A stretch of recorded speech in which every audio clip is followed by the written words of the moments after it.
The text arrived just as I was pulling the turkey out of the oven.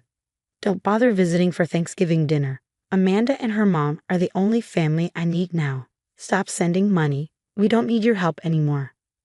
I stared at my phone, the harsh words from my father blurring through my tears. My hands trembled as I set down the perfectly cooked turkey I prepared, hoping that maybe this year would be different. That maybe this year I could finally join them for a family holiday. My name is Sarah Mitchell, and at 32, I've spent the last 5 years secretly paying my father's medical bills after his heart surgery. Not that he knew. He thought his insurance had mysteriously covered everything. The truth was more complicated. I glanced at the latest hospital bill on my kitchen counter, $4,800 for his monthly medications and checkups. Money I'd been quietly paying since his first heart attack, coordinating with the hospital's billing department to keep my involvement hidden. My father thought his premium insurance was covering it all, never questioning why he didn't see the bills. The next text buzzed through. Amanda got straight A's this semester. That's what a real daughter looks like. Not someone who abandoned her family to move across the city. I hadn't abandoned anyone. I'd moved 30 minutes away to be closer to the hospital where I worked as a nurse. The same hospital that treated my dad. The same hospital where I'd arranged to have his bills sent directly to me. The irony wasn't lost on me. I'd chosen nursing because of him. Watching him struggle with heart problems after Mom died had inspired me to help others. Now I spent my days caring for patients while secretly ensuring my own father could afford his care. Another text. Your stepmom says you make her uncomfortable anyway. Always hovering, trying to give advice about my health. I'm fine. Amanda takes better care of me than you ever did. Amanda, my 23-year-old stepsister who'd moved in 3 years ago when my father married her mother, Patricia. They dated for only 6 months before the wedding. Since then, my childhood home had become a shrine to Amanda's achievements, while my family photos mysteriously disappeared one by one. I sat down at my kitchen table, surrounded by the Thanksgiving dinner I cooked, hoping against hope that this year's invitation wouldn't be rescinded. The turkey was still warm, filling my apartment with the scent of herbs, Mom's old recipe. She taught me to cook before cancer took her when I was 16. Dad had been different after that, but never like this. Never cruel. And don't send any Christmas presents this year. Another text buzzed through. Patricia says it makes Amanda feel bad that you're always trying to buy our love. Buy their love. I opened my banking app, looking at the latest transaction. $4,800 to Metropolitan Hospital. The same payment I'd made every month for 5 years, totaling over $300,000. Money I'd never mentioned, never held over his head, never used to prove my love. My phone rang, the hospital's billing department. Ms. Mitchell, there's been an issue with the latest payment for your father's account. What's wrong? I asked, my heart racing. The payment went through yesterday. Yes, but it's been rejected, the billing coordinator explained. We received instructions that all payments must come directly from the patient from now on. Apparently, Mrs. Patricia Mitchell called to complain about unauthorized payments being made on her husband's behalf. My stomach dropped. Patricia had discovered my secret, but instead of being grateful, she turned it into another weapon. Your father's portion after standard insurance would be $4,800 monthly, the coordinator continued. Should I inform him of the payment schedule? I closed my eyes, thinking of the text messages, of Amanda's straight A's, of Patricia's discomfort, of my father's rejection. Yes, I said quietly. I think it's time he knew. We'll send him the full billing history as well, she added. Standard procedure when changing payment arrangements. The full history, 5 years of monthly payments, every surgery, every medication, every follow-up appointment that I covered while they pretended I didn't care enough. My phone buzzed with one final text from my father. Have a nice life. Don't bother trying to be part of this family anymore. I looked at my empty dining room table, set for 4 people who would never arrive. At the turkey that would go uneaten. At the pumpkin pie cooling on the counter, Dad's favorite, made from Mom's recipe.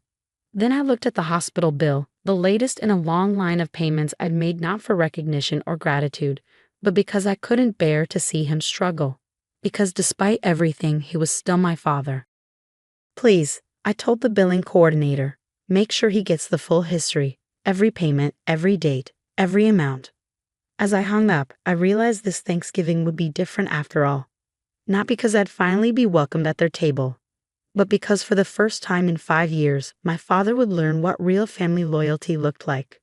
The truth was coming, served cold like the dinner growing stale on my table, and somehow that felt like something to be thankful for. The hospital called my dad the next morning. I was at work on an early shift, checking on patients, when my phone started buzzing again and again. First, 3 missed calls from Patricia, then a bunch of angry texts from Amanda, and finally a call from my dad. "What is this bill?" he asked, trying to stay calm but sounding worried. "The hospital says I owe $4,800 a month. That can't be right. My insurance covers everything." I stepped into the empty break room and took a deep breath. "No, Dad. I've been paying it. For the last 5 years." Silence. "What do you mean, you've been paying it?" he asked. "Every bill. Every medication. Since your first heart surgery. I worked it out with the hospital, so everything came to me." More silence. I imagined him sitting at the kitchen table, the same one where I used to do homework, where Mom made Sunday dinner, where Patricia now hosts family meals I'm not invited to. "That's over $300,000, he said, flipping through papers. $312,000 actually, I said, trying to sound calm, like I do with difficult patients. "That's the same amount you told me not to send anymore." More silence. "Why would you do this?" he finally asked.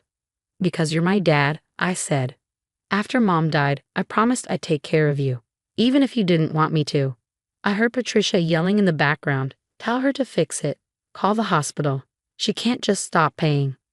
"You don't get to ask me for anything," I said, loud enough for her to hear. "Not after those texts yesterday. Not after pushing me away for 3 years. "But we can't afford this," Dad said. His voice shook. "Patricia just put a down payment on a car for Amanda. We're already tight on money." Of course they were.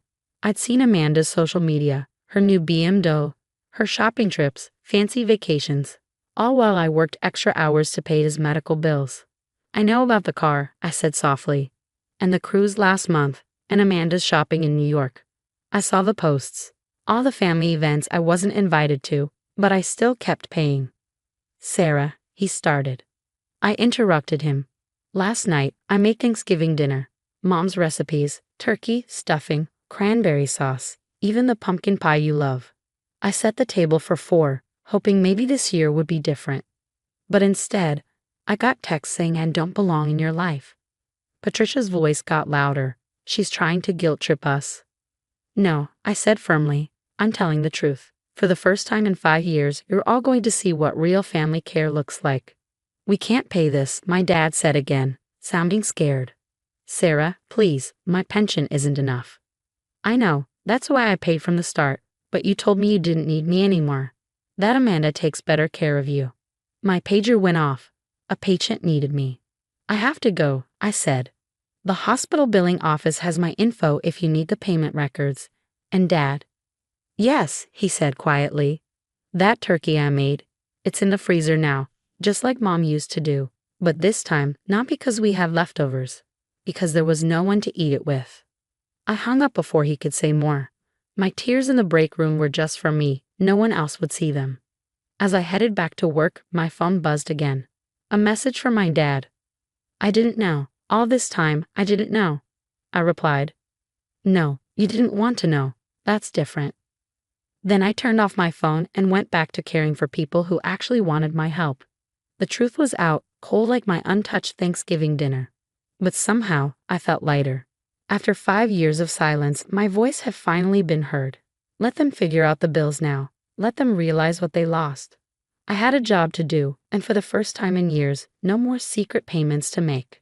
Sometimes the best way to care for someone is to let them face the truth on their own. 2 weeks passed in a blur of work shifts and unanswered calls. Patricia's number I blocked after the first day of constant harassment. Amanda's angry social media posts about fake family loyalty I ignored. But my father's messages, those were harder to dismiss. "Please call me," he texted daily. "We need to talk." It was during a quiet night shift that everything changed. I was doing my rounds when I saw a familiar name on the admission chart. James Mitchell, my father. Acute chest pain. My professional instincts took over as I rushed to the emergency room. There he was, looking smaller somehow in the hospital bed, Patricia notably absent. "Sarah," he breathed when he saw me. "I didn't know you were working tonight." "I'm your assigned nurse," I said, checking his vitals with practiced efficiency. "Where's Patricia?" "At home with Amanda." He winced as I adjusted his IV. They're looking at cheaper cars today. Trying to return the BMW. I nodded, keeping my face neutral as I recorded his blood pressure. "The doctor will be in soon. Try to rest." "Wait," he caught my hand. "Please, I've been trying to reach you." I gently removed my hand. "This isn't the time, Dad. You need to focus on your health right now." "No," he insisted, his voice stronger. "I've been foolish for too long. When I saw those payment records, Sarah, I had no idea. All these years you were taking care of me while I let them push you away." I continued my checks, professional mask firmly in place. "Your heart rate is elevated. You need to stay calm." "I found your mother's old recipe box," he continued. "Patricia had hidden it in the attic. And your childhood photos, they weren't lost. They were packed away because Patricia said they ruined the aesthetic of the house." My hand stilled on his chart. "I kicked them out," he said quietly. "Patricia and Amanda. The day after Thanksgiving. After I really looked at those hospital records, after I saw how much you'd sacrificed while they spent and spent. Dad, they've been living off your kindness while treating you like an outsider." "I was living off your kindness while forgetting what real family means." His eyes filled with tears. "Can you ever forgive me?" I looked at my father, really looked at him. Past the medical equipment, past the patient chart, past the years of hurt. I saw the man who'd once taught me to ride a bike, who'd supported my dream of becoming a nurse, who'd lost himself after Mom died. "It's not about forgiveness," I said finally. "It's about understanding what family really means. It's not about expensive cars or perfect holidays. It's about being there for each other, even when it's hard, even when it hurts." "Like you were there for me," he whispered, "even when I didn't deserve it."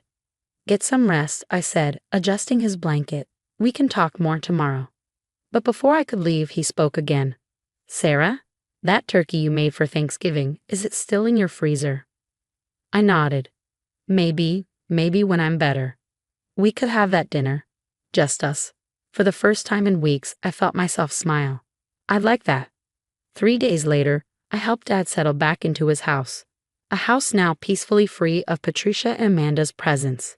As I heated up the preserved Thanksgiving turkey and Mom's special sides, Dad placed her recipe box back in its rightful place in the kitchen. "You know," he said, watching me work, "your mother would be so proud of you.